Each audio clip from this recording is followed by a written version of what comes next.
नित्यानन्देश्वर महासदाशिवसमारम्भाम् नित्यानन्देश्वरि आदिशक्तिमध्यमाम् अस्मदाचार्यपर्यन्ताम् वन्दे गुरुपरम्पराम्.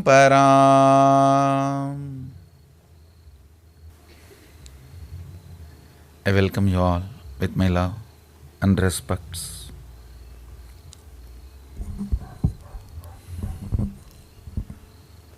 I welcome everyone sitting with us all over the world through Nityananda TV and two-way video conferencing in all the temples, adhinams, monasteries, gurukuls and universities. I welcome all of you with my love and respects. Today is Jivan Mukti Jayanti.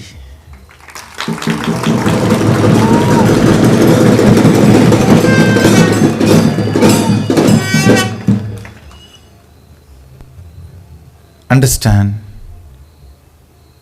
every hardware functions with a particular software. Every matter functions with certain program.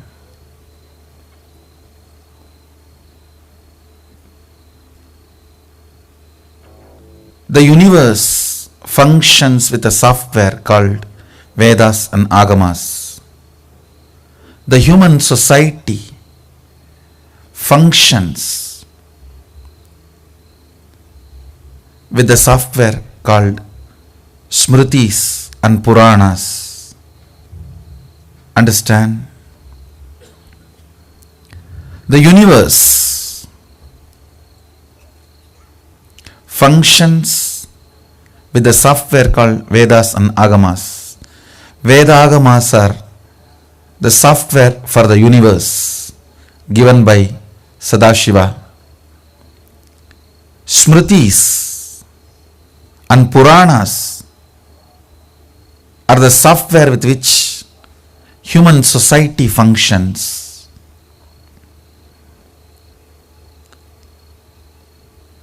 Why do you think there is so much of attack on Brahmins? Because Brahmins are the people who are maintaining, who are supposed to maintain that software. Software of the cosmos and software of the human society. Understand, if a constitutional head of a country is destroyed, you can easily make people lose confidence on that constitution and destroy, change it.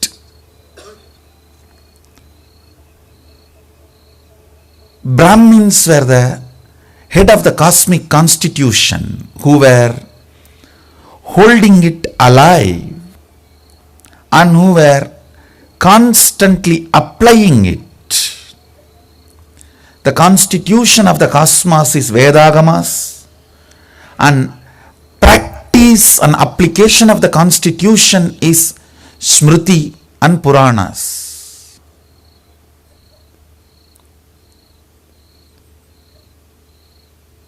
Brahmins were the people who were applying it constantly. Understand, if you attack the body which is maintaining the software and destroy it through the virus, you can easily take over the hardware and fill your software. That is why so much of attack on Brahmins.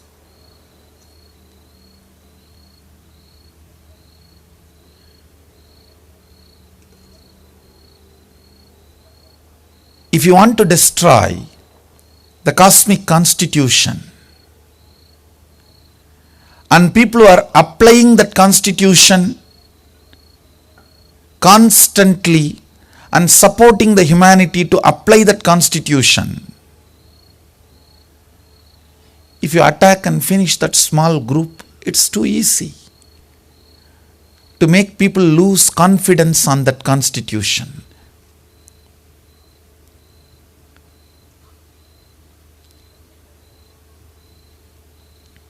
Understand,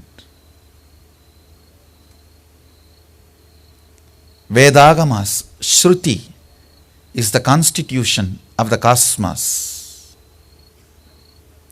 Smriti and Puranas are the constitution, I should say, applied constitution for human beings.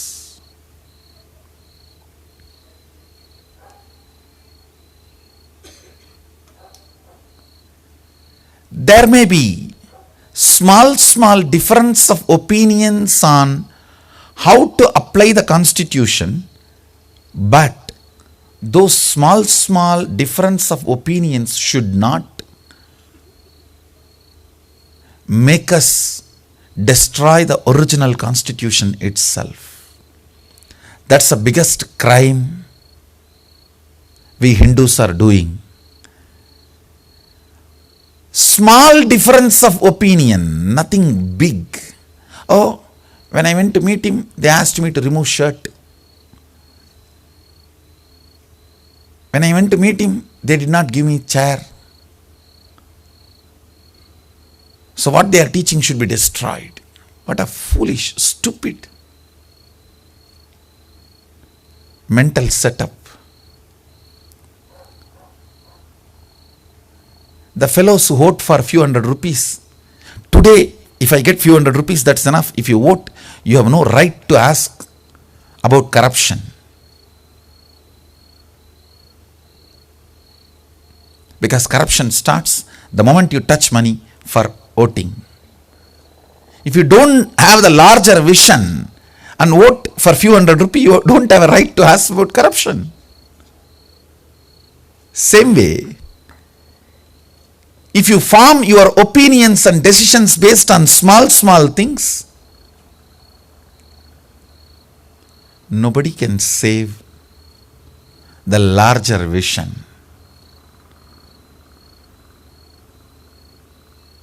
Every human being should be educated about the cosmic constitution, Vedagamas, and applying the constitution in the day-to-day life, Smriti and Puranas.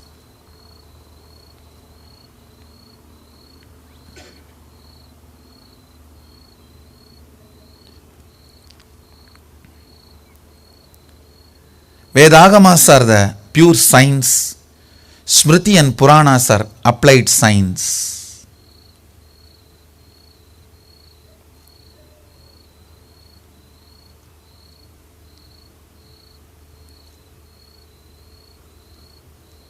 Vedagamas are methodology of writing, the best software based on superconsciousness.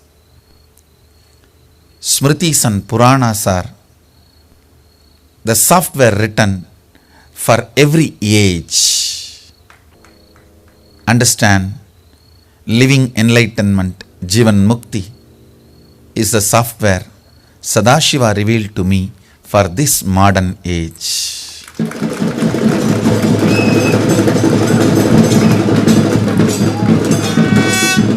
Even now when I read the book, I don't feel I missed something which I should have said in that. Understand,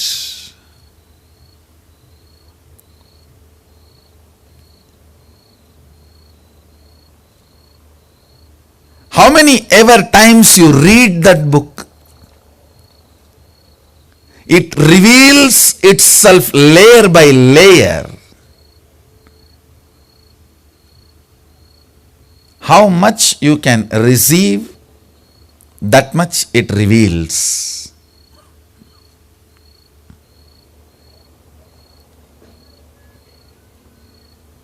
she is like Mother Ganga. Mother Ganga can solve your immediate problem of thirst, and she can solve your biggest problem of birth and death and give liberation. She can give you end to end. Whether it is just ordinary immediate thirst, quenching it, or liberating you from this very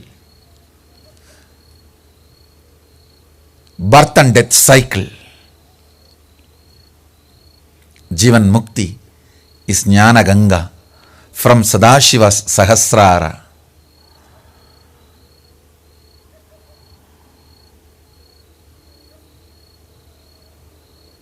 I tell you, this is the most powerful spiritual software revealed to humanity in the recent days.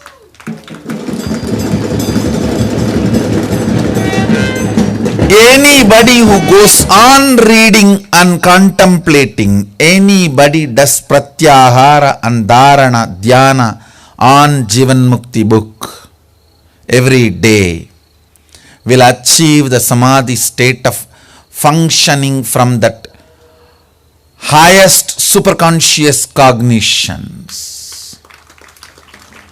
Understand?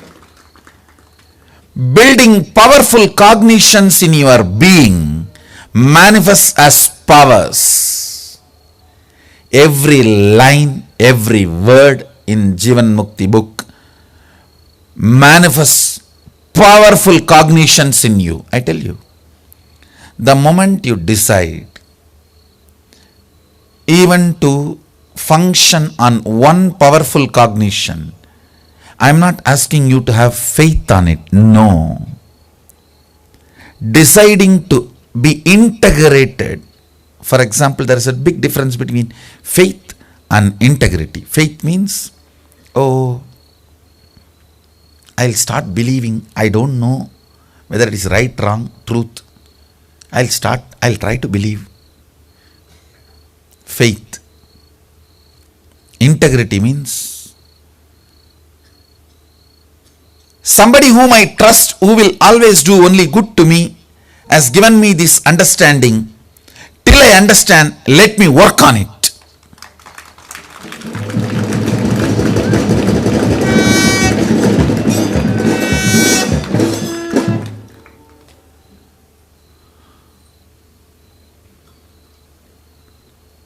Understand?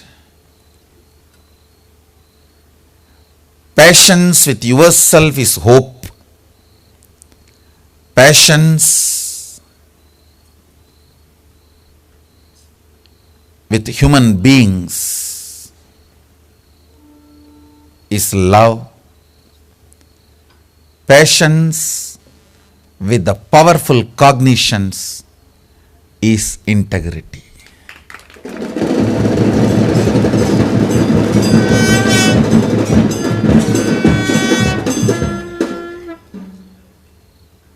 Every word in that book is powerful cognition.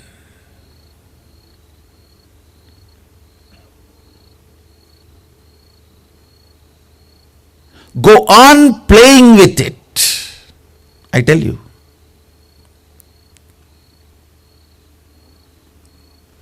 How in the last Mahasadasyivaham I gave this one powerful cognition. Static matter, dynamic activity, strategic existence, all three are one and the same. There is no separation between these three. Static matter, dynamic activity, strategic existence, all three are one and the same. With this declaration, powerful cognition, when you generate a will persistence, it manifests as powers. Every single word in this book is a powerful cognition. Take it apply it in your inner space and manifest it, you will see you manifest powers left and right.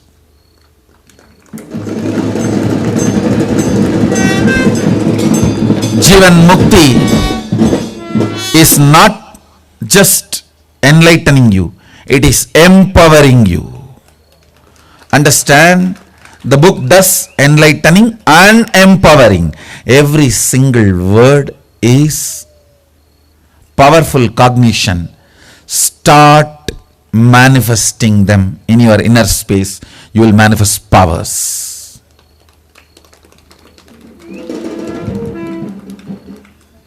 The book is not given to you just to give buddhi to you. It is given to you to give buddhi and shakti.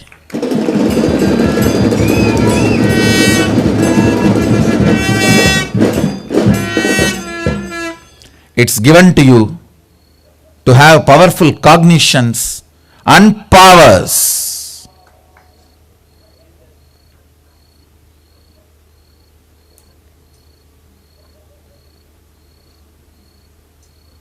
Understand?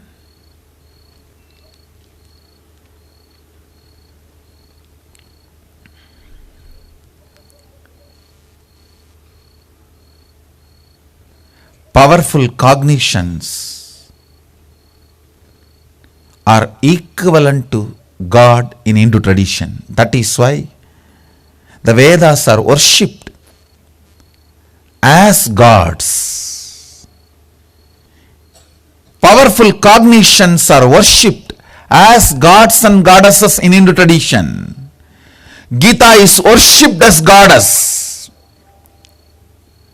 There are many Gita mandirs all over the India. In Haridwar there is a big Gita mandir which belongs to Mahanirvani Akada, where Gita is worshipped as the deity with 4 hands holding the Gita book. We will make a deity for Jivan Mukti.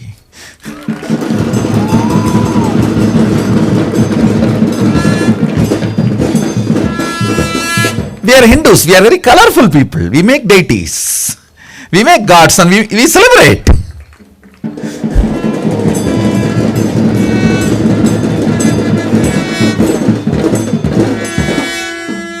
We enjoy visualizations. We are a for-life, pro-life people. A pro-life person enjoys visualization. He enjoys life, enjoys art. We don't grab and convert. You need to know all the temple signs in Hindu tradition, whether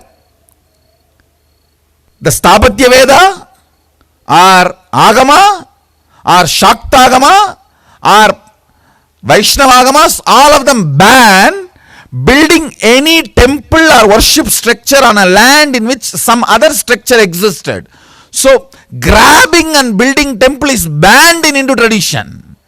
No Hindu worship place is built on grabbing somebody else's worship place. Forget about somebody else's worship place. It cannot be built on grabbing some other structure. We are creators, not grabbers.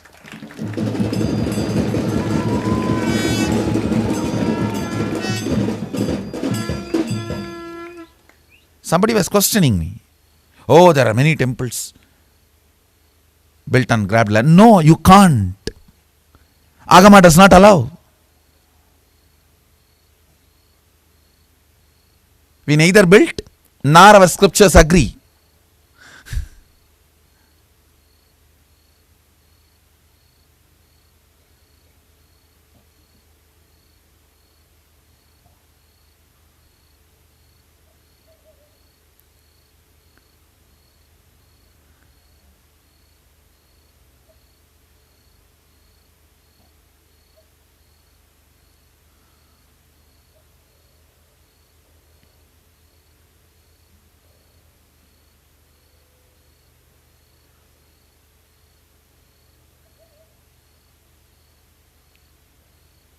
Understand?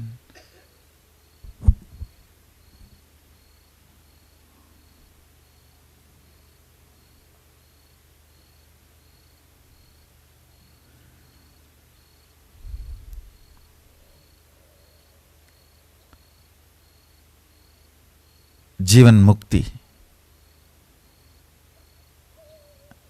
is the most powerful superconscious based software for modern day human beings to manifest powerful cognitions and powers.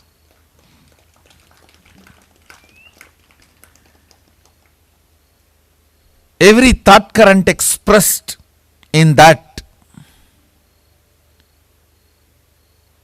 every idea expressed in that is rooted in Vedas and Agamas. Understand?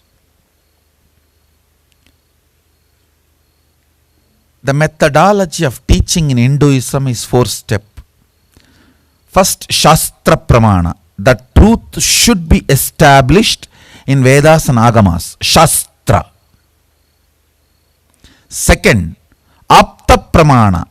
Great masters, incarnations, enlightened beings like Rama, Krishna, all those masters, rishis, aptas, Sabdarishis, all those great beings should have applied that science and given their testimony, their input. That's called Apta Pramana. And the person who is teaching, the Guru himself, should have applied and experienced it as Atma Pramana. Only then it will become Sakshi Pramana for you as a reality. Shastra Pramana from the Vedas and Agamas. Apta Pramana, the people who applied this science earlier and manifested it, their words and experiences, teachings. And the Guru who is teaching you, his own experience, Atma Pramana. Only if all these three are in tune, it will become Sakshi Pramana for you. Understand, people who claim they have Atma Pramana, but they don't care about the Shastra Pramana and Apta Pramana, they are dangerous. No. Hinduism does not allow any Atma Pramana to be shared with the world for everyone unless it stands the test, scrutiny, acid wash of Shastra Pramana and Apta Pramana. Understand? Atma Pramanas are good for me. My experience good for me. But only if it stands the scrutiny and acid wash of Shastra Pramana and Apta Pramana. It is useful for the whole world.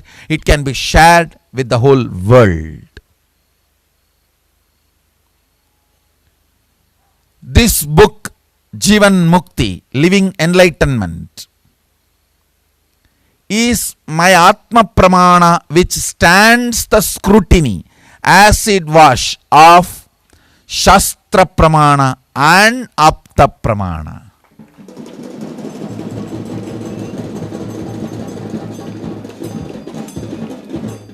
So I am sharing with the whole world. It will be useful for all of you. It can become your Sakshi Pramana.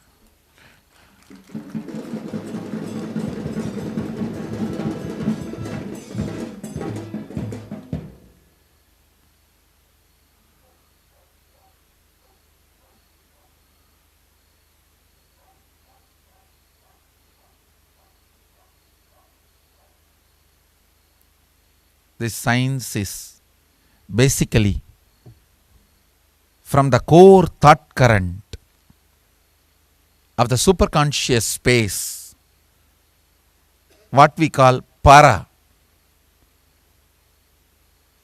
Brahmanas call Parabrahma, Vaishnavites call Paramapadam, Shaivites call Parashivam, Shaktas call Parashakti. The space of Para, ultimate.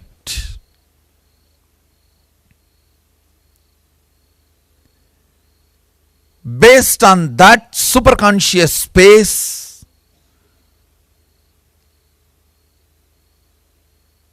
based on that state operating,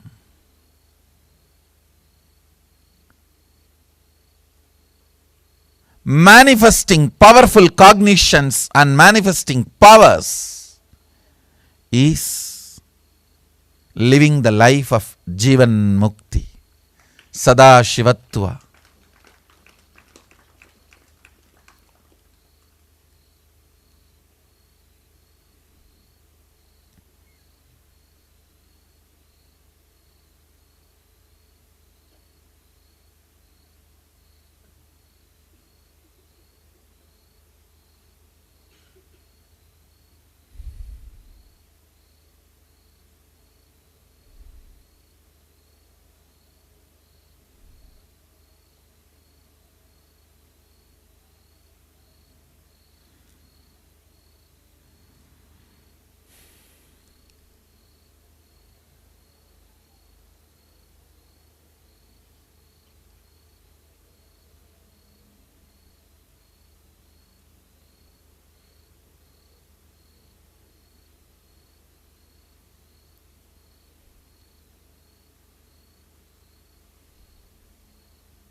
Each thought current either manifests power or powerlessness in you. If it manifests powerlessness, we call that as negative thought current. If it manifests powers in you, we call it powerful cognitions. Understand, powerful cognitions always break the physics of the matter and makes your reality which is beyond matter. That is what we call miracles or power manifestation. This book, every word in this book is a powerful cognition which can manifest powers.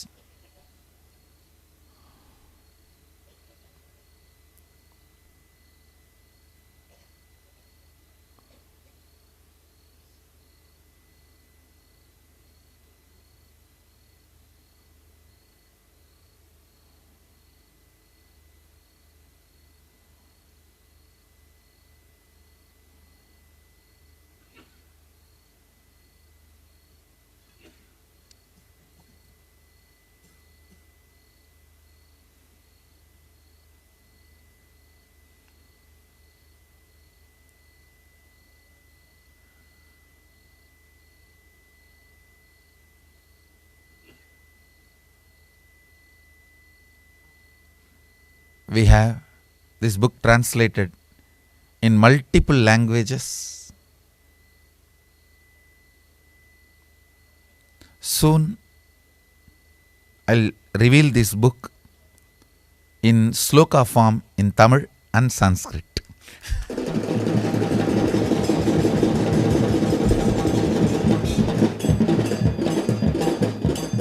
I am not a poet in Sanskrit, but I can compose verses.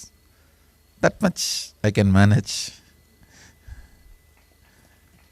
Maybe before the next Jivan Mukti Jayanti, 10th year, you will have Sanskrit verse form of Jivan Mukti.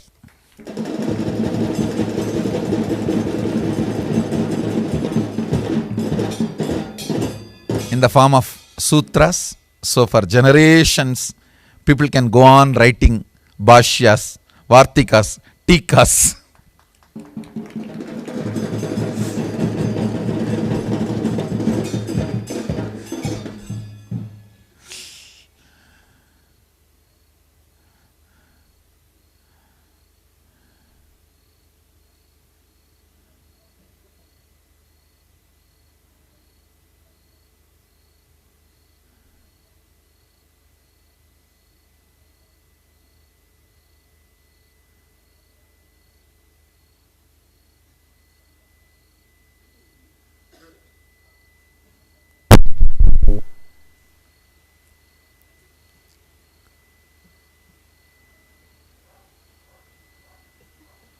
There is so much to tell about this Jivan Mukti.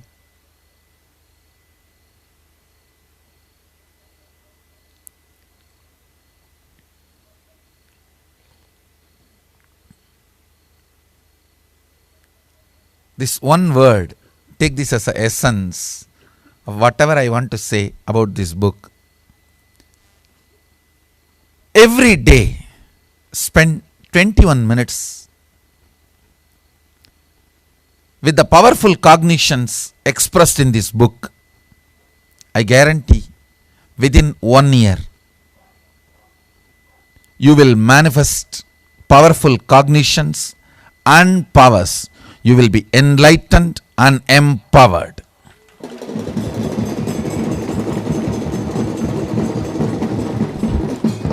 Every day, 21 minutes to the powerful cognitions in this book.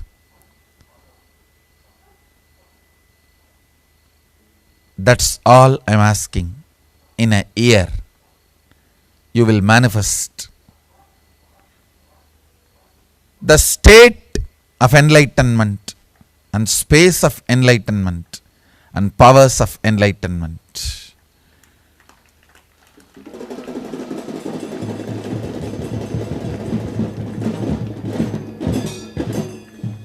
The state of Mahasadashiva, space of Mahasadashiva, powers of Mahasadashiva.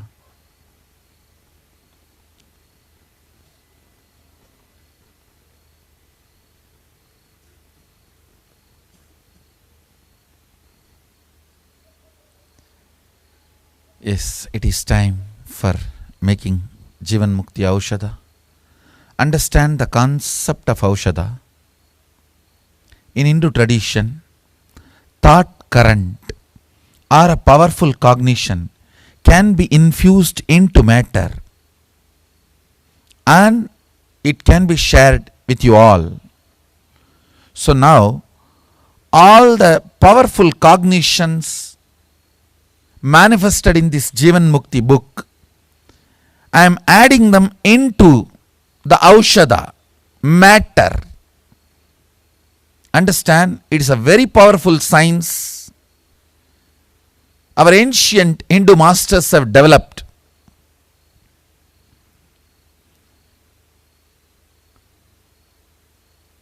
So now I am going to make those thought currents into that matter which is called Aushadha.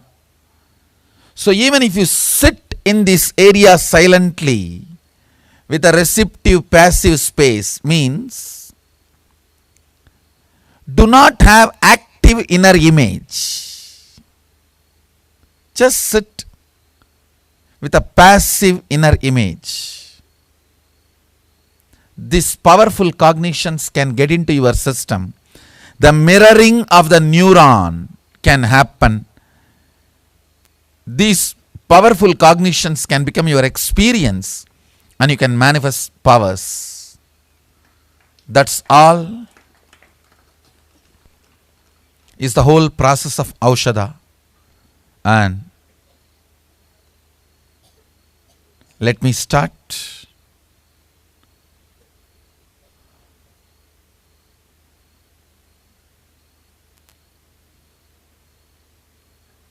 Sit with a passive inner image, a deep passions and silence.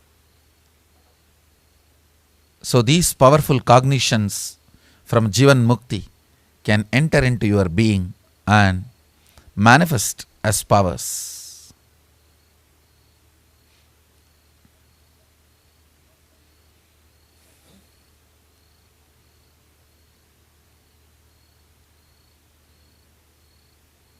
You can keep your eyes closed or open, that is up to you. But sit with passive inner image. So I bless you all.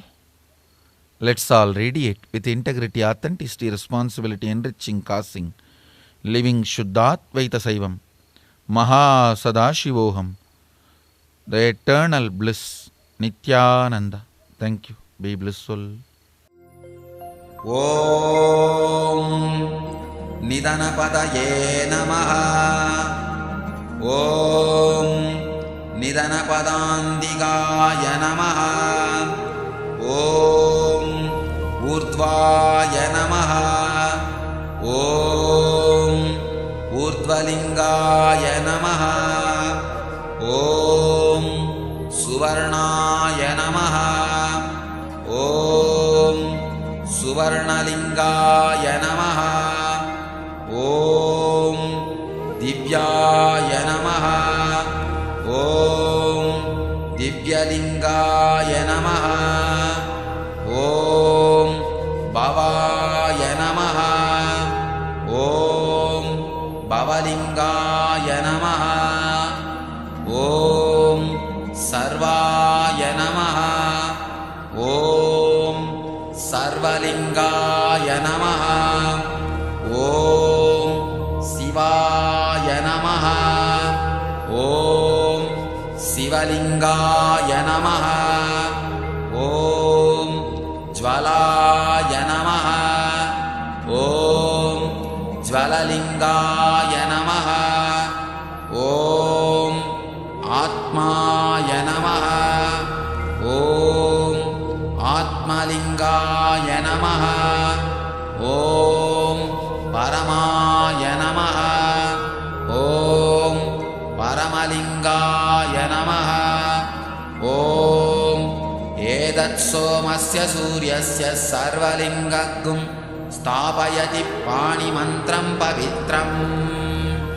सत्योजातं प्रपद्यामि सत्योजाताय वै नमो नमः। भवे भवेनाति भवे भवस्व मां भवोद्भवाय नमः। वामदेवाय नमो ज्येष्ठाय नमः श्रेष्ठाय नमो रुद्राय नमः कालाय नमः कलविकरणाय नमो बलविकरणाय नमो बलाय नमो बलप्रमदनाय नमः सर्वभूतदमनाय नमो मनोन्मनाय नमः। ॐ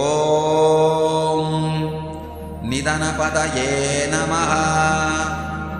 ॐ निधनपदान्तिकाय नमः। ॐ ऊर्ध्वाय नमः। ॐ ऊर्ध्वलिङ्गाय नमः। ॐ सुवर्णाय नमः। ॐ सुवर्णलिङ्गाय नमः। ॐ दिव्याय नमः। ॐ दिव्यलिङ्गाय नमः। ॐ भवाय नमः। ॐ भवलिङ्गाय नमः। ॐ सर्वाय नमः। ॐ सर्वलिङ्गाय नमः। ॐ शिवाय नमः। ॐ शिवलिङ्गाय नमः। ॐ ज्वलाय नमः। ॐ ज्वललिङ्गाय नमः। ॐ आत्माय नमः। ॐ आत्मलिङ्गाय नमः। ॐ परमाय नमः। ॐ परमलिङ्गाय नमः। ॐ एतत् सोमस्य सूर्यस्य सर्वलिङ्गगुं स्थापयति पाणिमन्त्रं पवित्रम्। सत्योजातं प्रपद्यामि सत्योजाताय वै नमो नमः।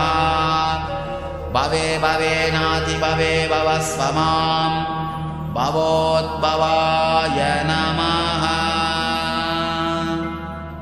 वामदेवाय नमो ज्येष्ठाय नमः श्रेष्ठाय नमो रुद्राय नमः कालाय नमः कलविकरणाय नमो बलविकरणाय नमो बलाय नमो बलप्रमदनाय नमः सर्वभूतदमनाय नमो मनोन्मनाय मनोन्मनाय नमः। ॐ निधनपतये नमः। ॐ निधनपदान्तिकाय नमः। ॐ ऊर्ध्वाय नमः। ॐ ऊर्ध्वलिङ्गाय नमः। ॐ सुवर्णाय नमः। ॐ सुवर्णलिङ्गाय नमः। ॐ दिव्याय नमः। ॐ दिव्यलिङ्गाय नमः। ॐ भवाय नमः। ॐ भवलिङ्गाय नमः। ॐ सर्वाय नमः। ॐ सर्वलिङ्गाय नमः। ॐ शिवाय नमः। ॐ शिवलिङ्गाय नमः। ॐ ज्वलाय नमः। ॐ ज्वललिङ्गाय नमः। ॐ आत्माय नमः। ॐ आत्मलिङ्गाय नमः। ॐ परमाय नमः। ॐ परमलिङ्गाय नमः। ॐ एतत्सोमस्य सूर्यस्य सर्वलिङ्गगुं स्थापयति पाणिमन्त्रं पवित्रम्। सत्योजातं प्रपद्यामि सत्यो जाताय वै नमो नमः। भवे भवेनाति भवे भवस्व मां भवोद्भवाय नमः। वामदेवाय नमो ज्येष्ठाय नमः श्रेष्ठाय नमो रुद्राय नमः कालाय नमः कलविकरणाय नमो बलविकरणाय नमो बलाय नमो बलप्रमदनाय नमः सर्वभूतदमनाय नमो मनोन्मनाय नमः। ॐ निधनपतये नमः। ॐ निधनपदान्तिकाय नमः। ॐ ऊर्ध्वाय नमः। ॐ ऊर्ध्वलिङ्गाय नमः। ॐ सुवर्णाय नमः। ॐ सुवर्णलिङ्गाय नमः। ॐ दिव्याय नमः। ॐ दिव्यलिङ्गाय नमः। ॐ भवाय नमः। ॐ भवलिङ्गाय नमः। ॐ सर्वाय नमः। ॐ सर्वलिङ्गाय नमः। ॐ शिवाय नमः। ॐ शिवलिङ्गाय नमः।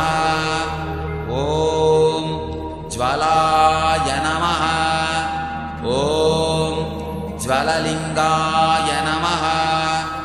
ॐ आत्माय नमः। ॐ आत्मलिङ्गाय नमः।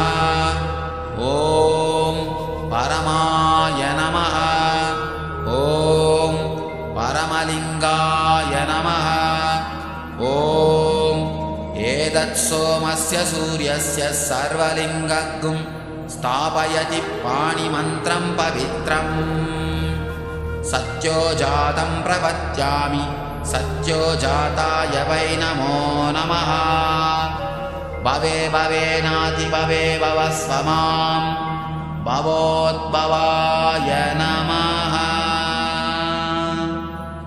वामदेवाय नमो ज्येष्ठाय नमः श्रेष्ठाय नमो रुद्राय नमः कालाय नमः कलविकरणाय नमो बलविकरणाय नमो बलाय नमो बलप्रमदनाय नमः सर्वभूतदमनाय नमो मनोन्मनाय नमः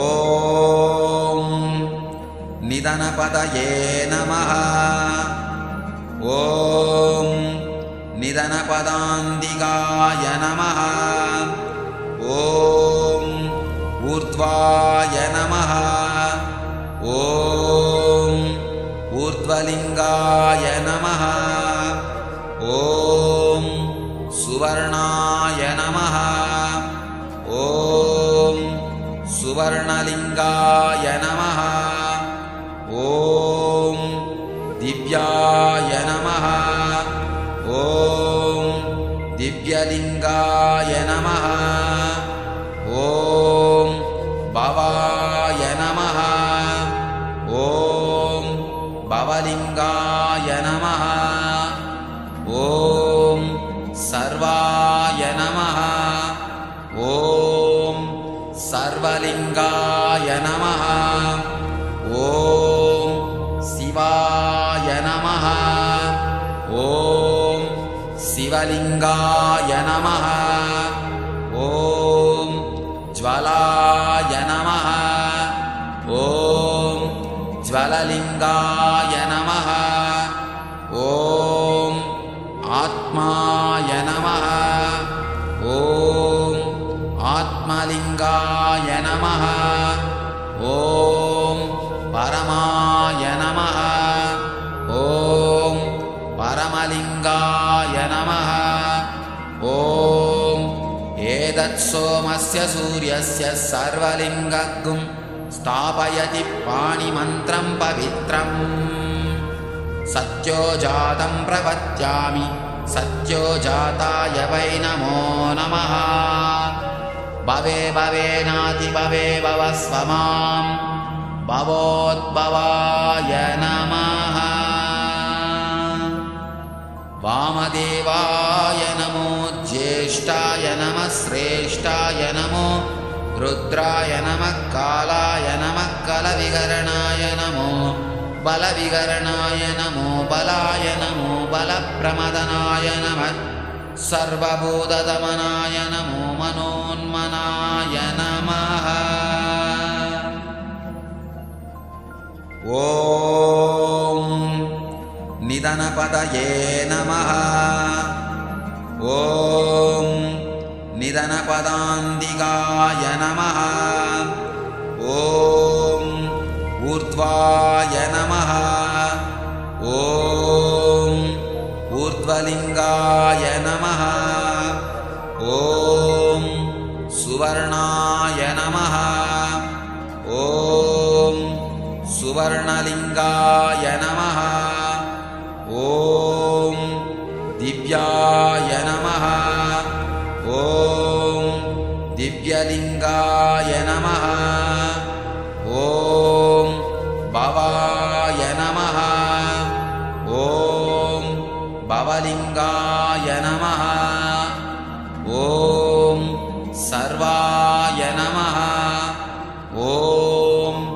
सर्वलिङ्गाय नमः ॐ शिवाय नमः ॐ शिवलिङ्गाय नमः ॐ ज्वलाय नमः ॐ ज्वललिङ्गाय नमः ॐ आत्माय नमः ॐ आत्मलिङ्गाय नमः ॐ परमाय नमः ॐ परमलिङ्गाय नमः ॐ एतत्सोमस्य सूर्यस्य सर्वलिङ्गगुं स्थापयति पाणिमन्त्रं पवित्रम् सत्योजातं प्रपद्यामि सत्योजाताय वै नमो नमः भवे भवेनातिभवे भवस्व मां भवोद्भवाय नमः वामदेवाय नमो ज्येष्ठाय नमः श्रेष्ठाय नमो रुद्राय नमः कालाय नमः कलविकरणाय नमो बलविकरणाय नमो बलाय नमो बलप्रमदनाय नमः सर्वभूतदमनाय नमो मनोन्मनाय नमः ॐ निधनपतये नमः ॐ निधनपदान्तिकाय नमः ॐ ऊर्ध्वाय नमः ॐ ऊर्ध्वलिङ्गाय नमः ॐ सुवर्णाय नमः ॐ सुवर्णलिङ्गाय नमः ॐ दिव्याय नमः ॐ दिव्यलिङ्गाय नमः ॐ भवाय नमः ॐ भवलिङ्गाय नमः ॐ सर्वाय नमः ॐ सर्वलिङ्गाय नमः ॐ शिवाय नमः ॐ शिवलिङ्गाय नमः ॐ ज्वलाय नमः ॐ ज्वललिङ्गाय नमः ॐ आत्माय नमः ॐ आत्मलिङ्गाय नमः ॐ परमाय नमः ॐ परमलिङ्गाय नमः ॐ एतत्सोमस्य सूर्यस्य सर्वलिङ्गगुं स्थापयति पाणिमन्त्रं पवित्रम् सत्योजातं प्रपद्यामि सत्योजाताय वै नमो नमः भवे भवेनातिभवे भवस्व मां भवोद्भवाय नमः वामदेवाय नमो ज्येष्ठाय नमः श्रेष्ठाय नमो रुद्राय नमः कालाय नमः कलविकरणाय नमो बलविकरणाय नमो बलाय नमो बलप्रमदनाय नमः सर्वभूतदमनाय नमो मनोन्मनाय नमः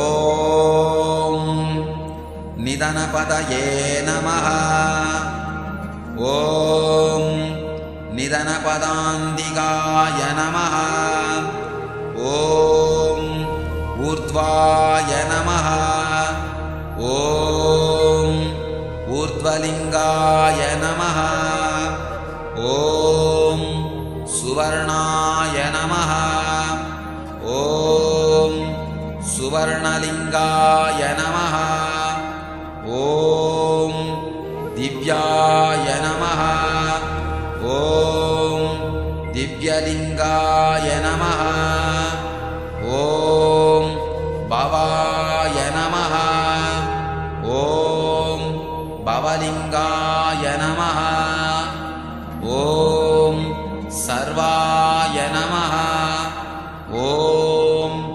सर्वलिङ्गाय नमः ॐ शिवाय नमः ॐ शिवलिङ्गाय नमः ॐ ज्वलाय नमः ॐ ज्वललिङ्गाय नमः ॐ आत्माय नमः ॐ आत्मलिङ्गाय नमः ॐ परमाय नमः ॐ परमलिङ्गाय नमः ॐ एतत्सोमस्य सूर्यस्य सर्वलिङ्गगुं स्थापयति पाणिमन्त्रं पवित्रम् सत्योजातं प्रपद्यामि सत्योजाताय वै नमो नमः भवे भवेनातिभवे भवस्व मां भवोद्भवाय नमः वामदेवाय नमो ज्येष्ठाय नमः श्रेष्ठाय नमो रुद्राय नमः कालाय नमः कलविकरणाय नमो बलविकरणाय नमो बलाय नमो बलप्रमदनाय नमः सर्वभूतदमनाय नमो मनोन्मनाय नमः। ॐ निधनपतये नमः। ॐ निधनपदान्तिकाय नमः। ॐ ऊर्ध्वाय नमः। ॐ ऊर्ध्वलिङ्गाय नमः। ॐ सुवर्णाय नमः। ॐ सुवर्णलिङ्गाय नमः। ॐ दिव्याय नमः। ॐ दिव्यलिङ्गाय नमः। ॐ भवाय नमः। ॐ भवलिङ्गाय नमः। ॐ सर्वाय नमः। ॐ सर्वलिङ्गाय नमः। ॐ शिवाय नमः। ॐ शिवलिङ्गाय नमः। ॐ ज्वलाय नमः। ॐ ज्वललिङ्गाय नमः। ॐ आत्माय नमः। ॐ आत्मलिङ्गाय नमः। ॐ परमाय नमः। ॐ परमलिङ्गाय नमः। ॐ एतत्सोमस्य सूर्यस्य सर्वलिङ्गगुं स्थापयति पाणिमन्त्रं पवित्रम् सत्योजातं प्रपद्यामि सत्यो जाताय वै नमो नमः। भवे भवेनाति भवे भवस्व मां भवोद्भवाय नमः। वामदेवाय नमो ज्येष्ठाय नमः श्रेष्ठाय नमो रुद्राय नमः कालाय नमः कलविकरणाय नमो बलविकरणाय नमो बलाय नमो बलप्रमदनाय नमः सर्वभूतदमनाय नमो मनोन्मनाय नमः। ॐ निधनपतये नमः। ॐ निधनपदान्तिकाय नमः। ॐ ऊर्ध्वाय नमः। ॐ ऊर्ध्वलिङ्गाय नमः। ॐ सुवर्णाय नमः। ॐ सुवर्णलिङ्गाय नमः। ॐ दिव्याय नमः। ॐ दिव्यलिङ्गाय नमः। ॐ भवाय नमः। ॐ भवलिङ्गाय नमः। ॐ सर्वाय नमः। ॐ सर्वलिङ्गाय नमः। ॐ शिवाय नमः। ॐ शिवलिङ्गाय नमः। ॐ ज्वलाय नमः। ॐ ज्वललिङ्गाय नमः। ॐ आत्माय नमः। ॐ आत्मलिङ्गाय नमः। ॐ परमाय नमः।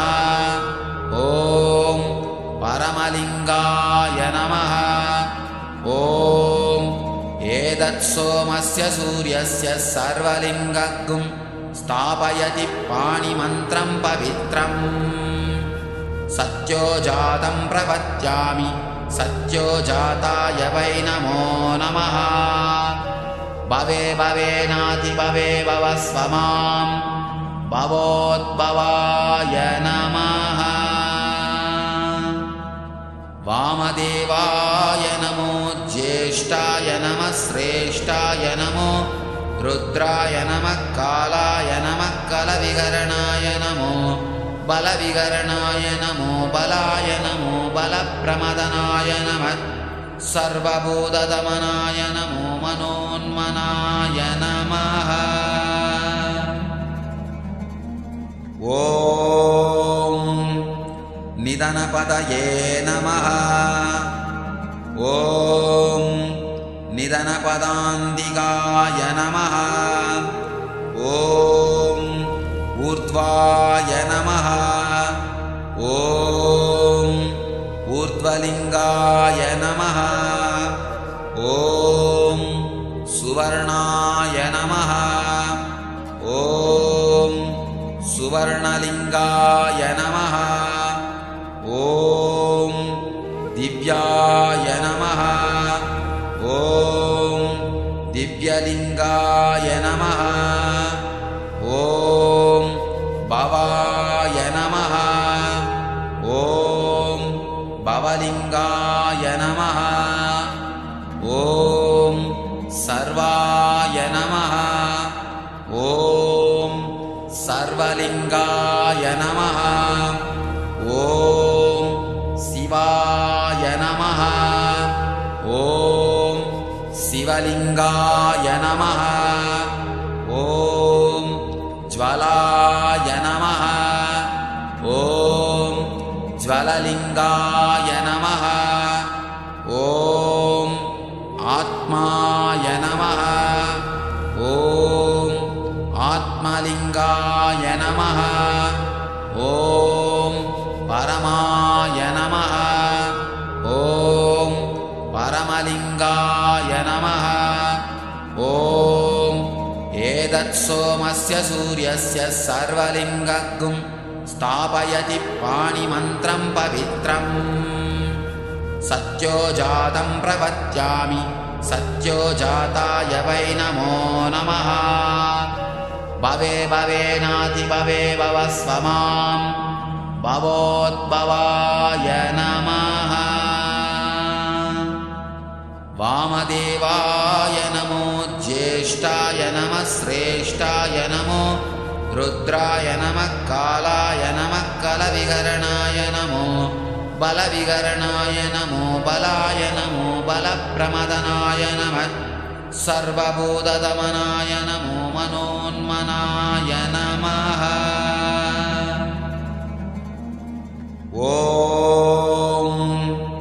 निधनपतये नमः। ॐ निधनपदान्तिकाय नमः। ॐ ऊर्ध्वाय नमः। ॐ ऊर्ध्वलिङ्गाय नमः। ॐ सुवर्णाय नमः। ॐ सुवर्णलिङ्गाय नमः। ॐ दिव्याय नमः। ॐ दिव्यलिङ्गाय नमः। ॐ भवाय नमः। ॐ भवलिङ्गाय नमः। ॐ सर्वाय नमः। ॐ सर्वलिङ्गाय नमः। ॐ शिवाय नमः। ॐ शिवलिङ्गाय नमः। ॐ ज्वलाय नमः। ॐ ज्वललिङ्गाय नमः।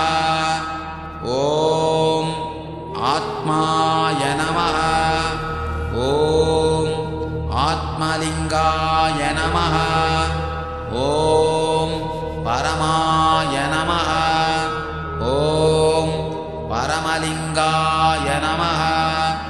ॐ एतत्सोमस्य सूर्यस्य सर्वलिङ्गगुं स्थापयति पाणिमन्त्रं पवित्रम्। सत्योजातं प्रपद्यामि सत्योजाताय वै नमो नमः भवे भवेनातिभवे भवस्व मां भवोद्भवाय नमः वामदेवाय नमो ज्येष्ठाय नमः श्रेष्ठाय नमो रुद्राय नमः कालाय नमः कलविकरणाय नमो बलविकरणाय नमो बलाय नमो बलप्रमदनाय नमः सर्वभूतदमनाय नमो मनोन्मनाय नमः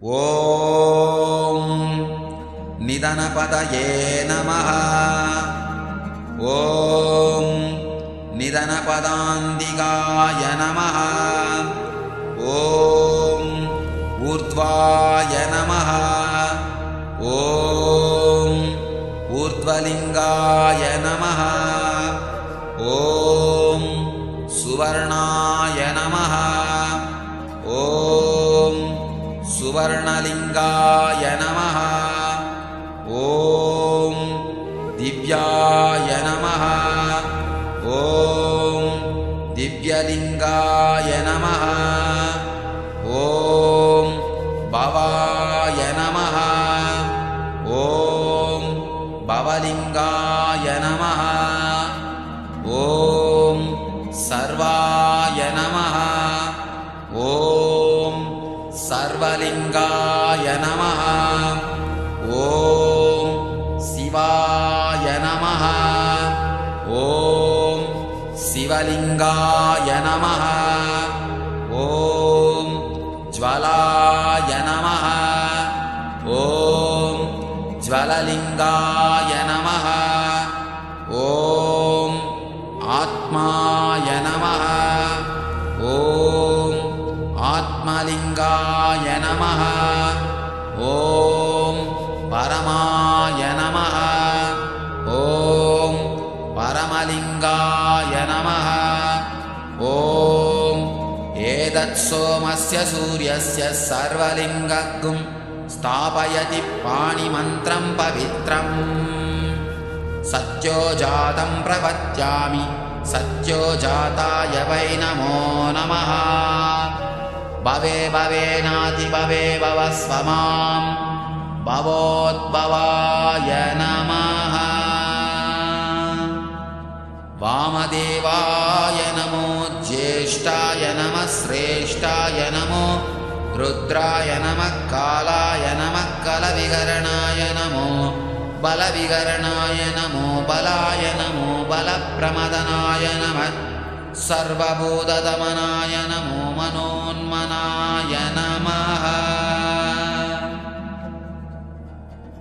ॐ निधनपतये नमः ॐ निधनपदान्तिकाय नमः ॐ ऊर्ध्वाय नमः ॐ ऊर्ध्वलिङ्गाय नमः ॐ सुवर्णाय नमः ॐ सुवर्णलिङ्गाय नमः ॐ दिव्याय नमः ॐ दिव्यलिङ्गाय नमः ॐ भवाय नमः ॐ भवलिङ्गाय नमः ॐ सर्वाय नमः ॐ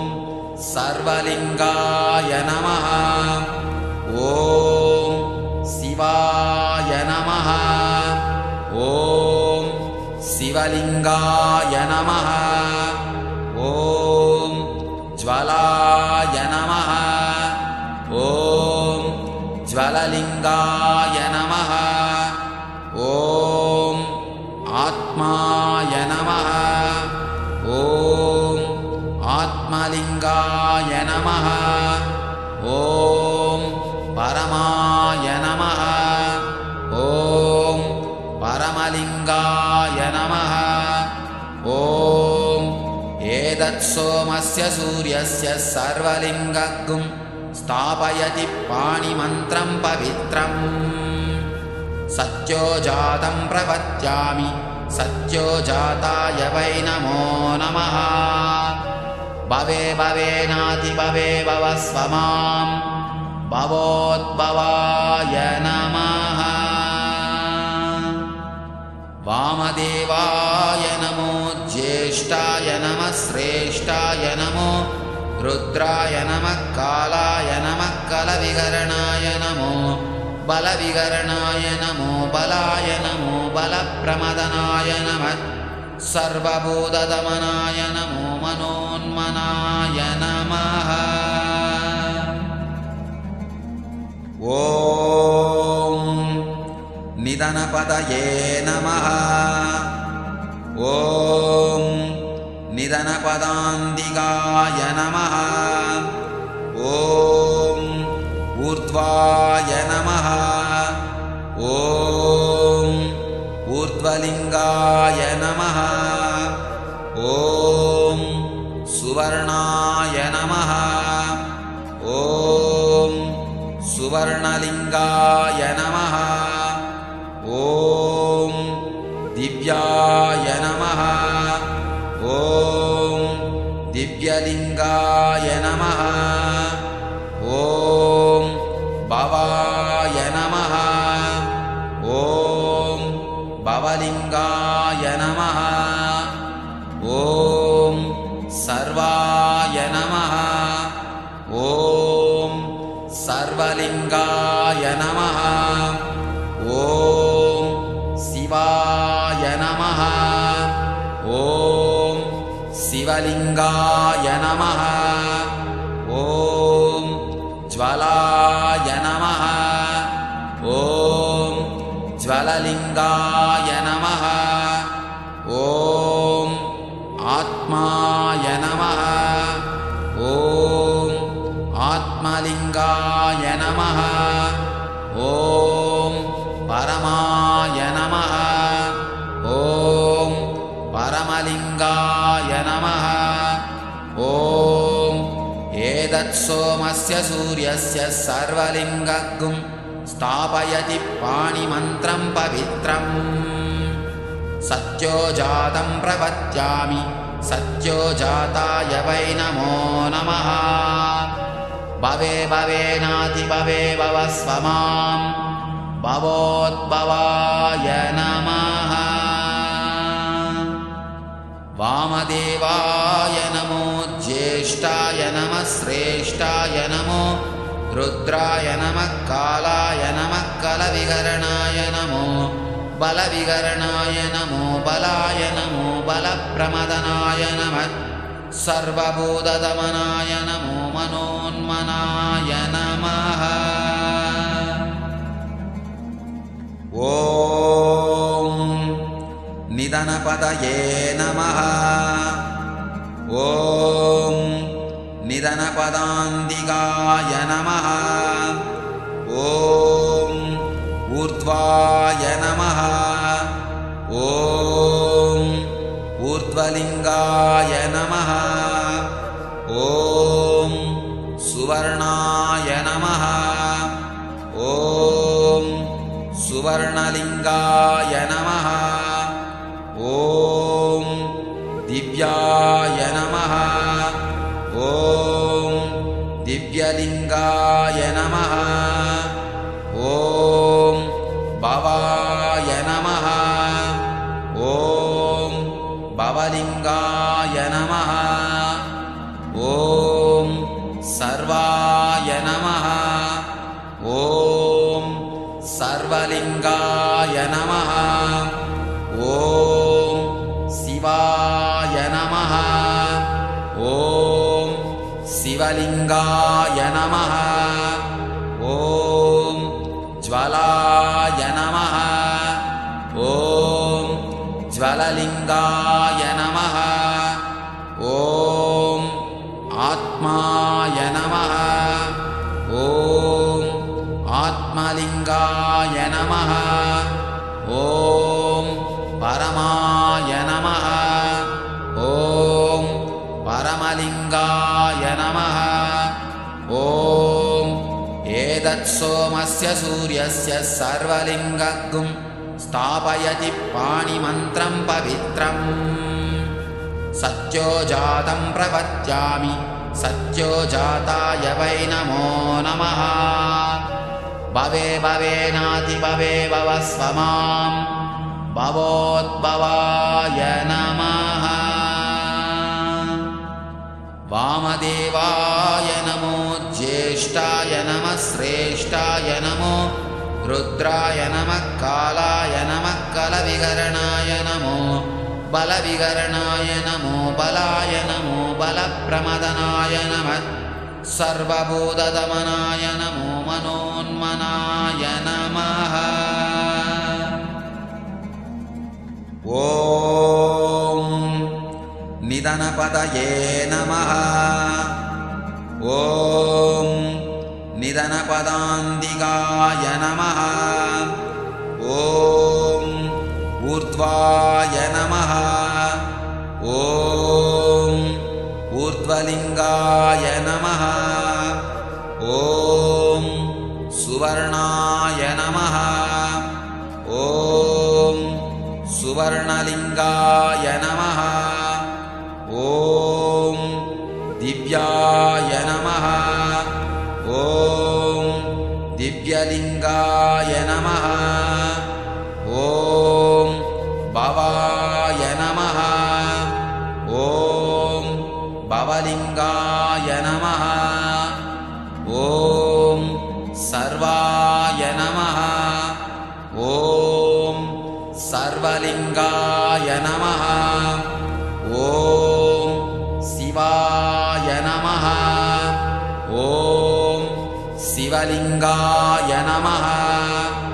ॐ ज्वलाय नमः। ॐ ज्वललिङ्गाय नमः। ॐ आत्माय नमः। ॐ आत्मलिङ्गाय नमः। ॐ परमाय नमः। ॐ परमलिङ्गाय नमः। ॐ एतत्सोमस्य सूर्यस्य सर्वलिङ्गगुं स्थापयति पाणिमन्त्रं पवित्रम्। सत्योजातं प्रपद्यामि सत्योजाताय वै नमो नमः। भवे भवेनातिभवे भवस्व मां भवोद्भवाय नमः।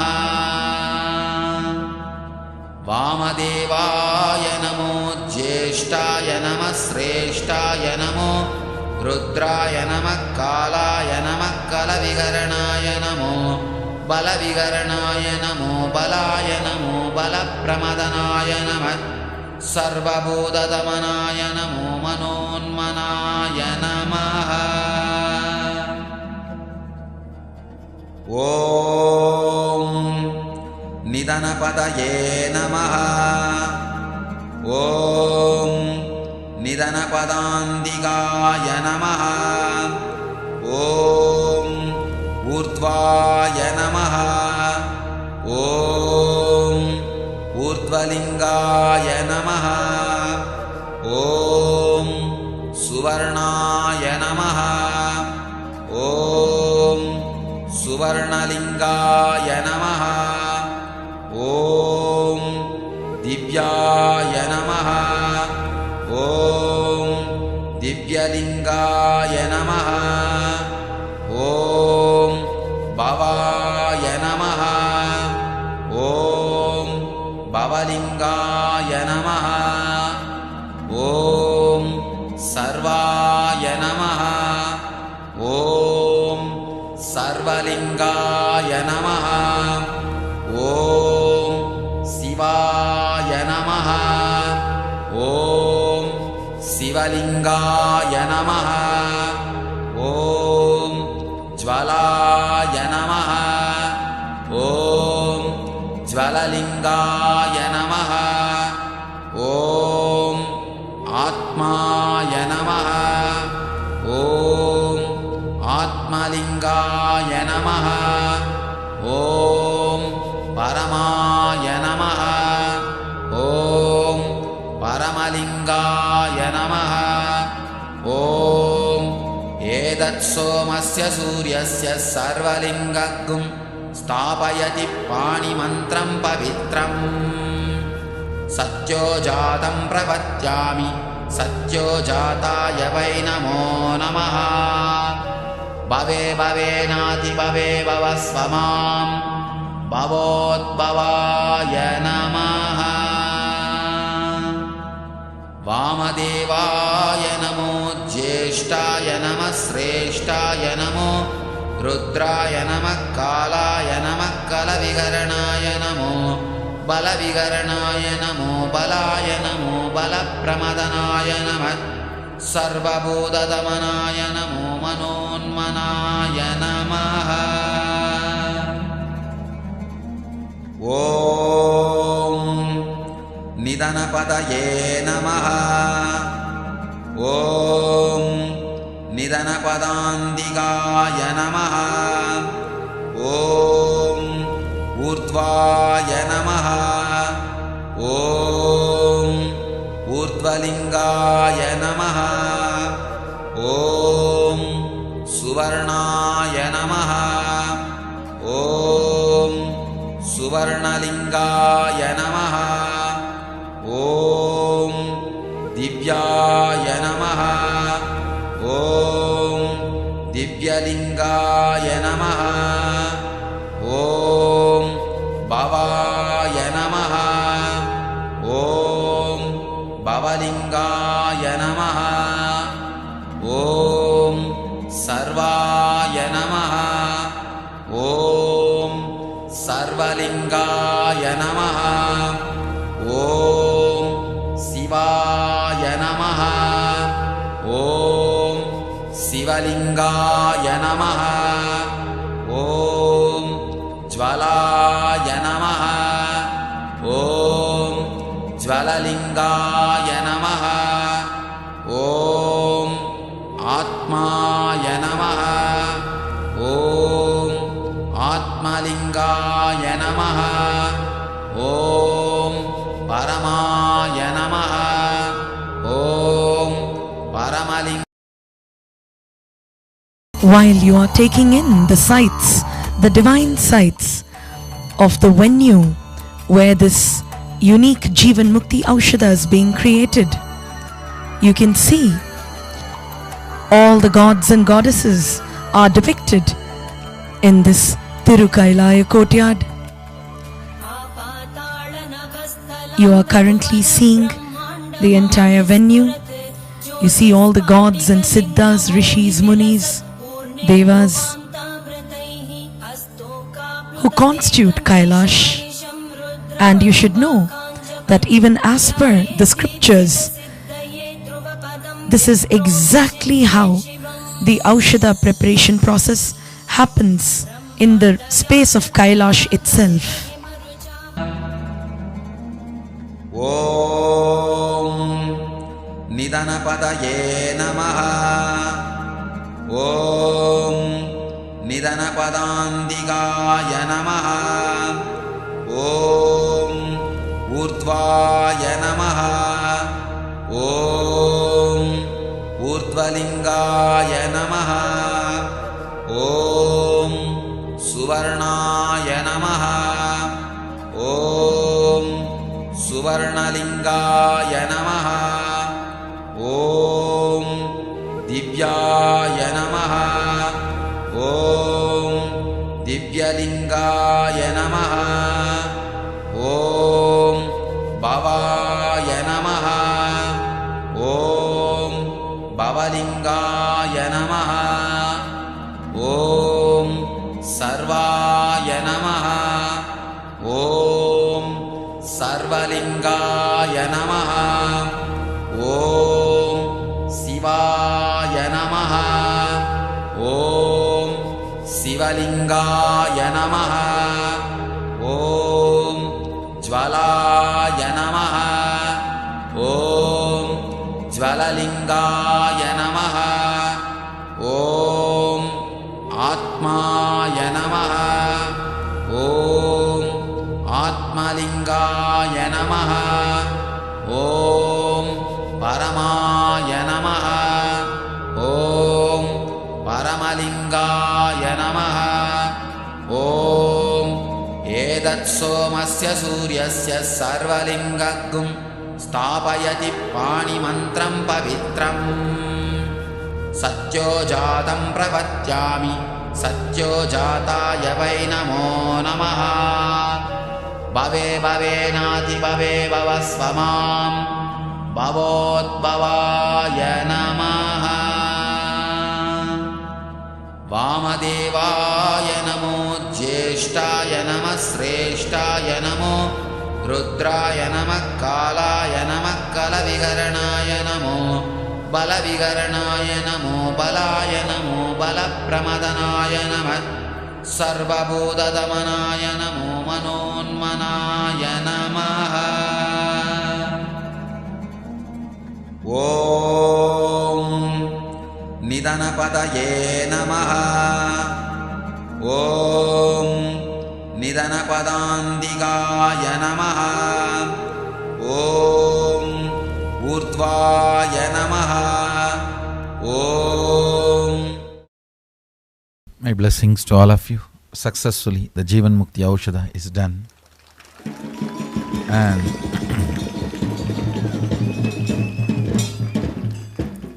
it will be shared with you all. And I bless you all. Let's all radiate with integrity, authenticity, responsibility, enriching, causing, living. Shuddhadvaita Saivam, Maha Sadashivoham, the eternal bliss, Nityananda. Thank you. Be blissful.